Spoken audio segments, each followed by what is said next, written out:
I don't want to forget to speak about one of the most exciting things that social media offers to an African American who comes from a household that had two sole proprietorships in it. As I really do think that for all groups, domestic minorities probably will benefit the most, or can potentially benefit the most from these technologies. And I just recently was in D.C. giving a talk at a historically black college about this opportunity. You know, one, to kind of, if you're not thinking about monetizing on social media, you need to. So that's kind of the standard talk. But really, it's also to say, black folk, brown folk, we need to get on this. And what's exciting is we're already leading on this. You have the MC Hammers and the Chameleonaires that are they're lecturing on social media at Harvard and Stanford every other day, and keynoting on major tech conferences, which is great. I mean, the presence is there. You also have the same thing with Shireen Mitchell in Washington D.C. leading with women in technology, and all the groups that are surrounding that. Adrian Graham down in Atlanta, right? The same thing.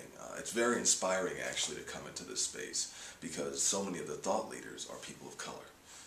So as a person of color, that I think is just a great sign, and it makes sense, right? It's not that these folks have accidentally ended up in social media, right? Social media is a disruptive technology, and if there's people that are viewing this that are a little unsettled by all of the changes that that I think are coming in management education, whether in the classroom or management education as an institution, as a product, this is a disruptive technology.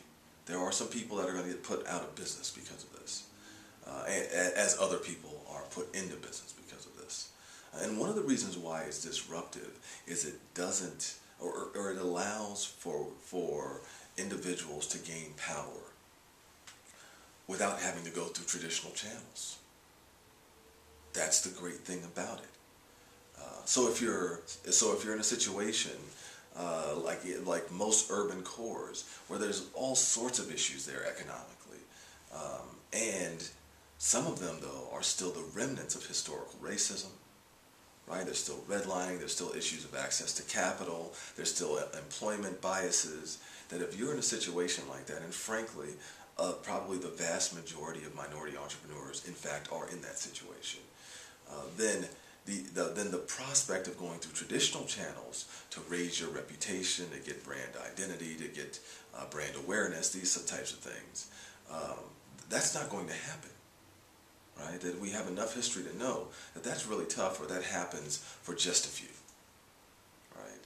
And so social media allows for one to get to garner all of that really and even at a larger rate, to have even more awareness and more identity and a much larger and much more complex and richer set of networks, and not have to go to the mainstream institutions at all.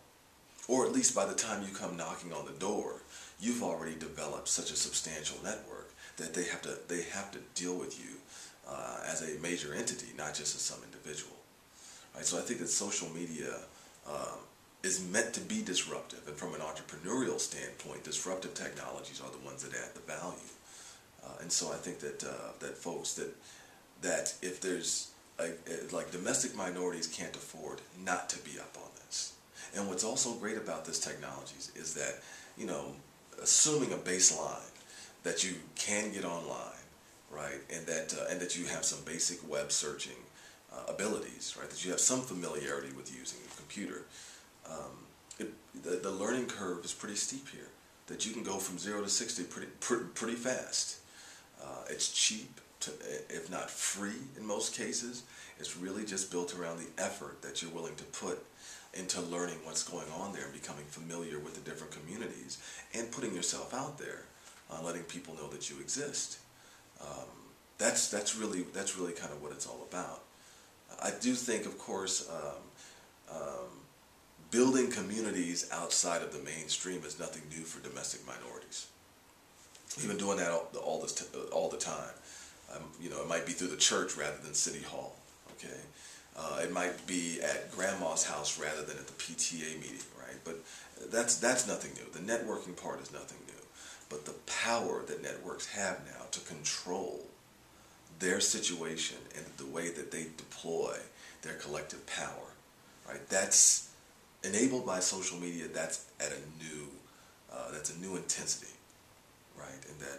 And it's really, I'm really excited by the potentials that are brought out by that. But those potentials will only be brought out if we get involved. And I say we, speaking as a person of color, we have to get involved in this. Because I do think that this is the opportunity, as some people have already figured out, for minorities, really, domestic minorities, to really lead the way, lead the economy forward, and really take leadership and ownership in our economic situation. It's all there. These kinds of technologies were largely responsible for us having our first African American president. There's no reason, and so if it can work at a national level, there's no reason it can't work at the household level. There's no reason it can't work at the firm level. And I hope actually to be developing, so another thing that I'm developing are boot camps, really, that will, like social media boot camps for minority entrepreneurs, minorities and women, entrepreneurs. This is exactly, from a service standpoint, this is precisely the kind of knowledge that I want the community to have. And it's all out there and available. So so I think that's kind of one of the greatest things that one can do now if you want to expand the economic base within the urban situation, within the minority situation, is to find professors and consultants that will give some of their time and some of their energy to actually helping to develop these skills on the entrepreneurial level.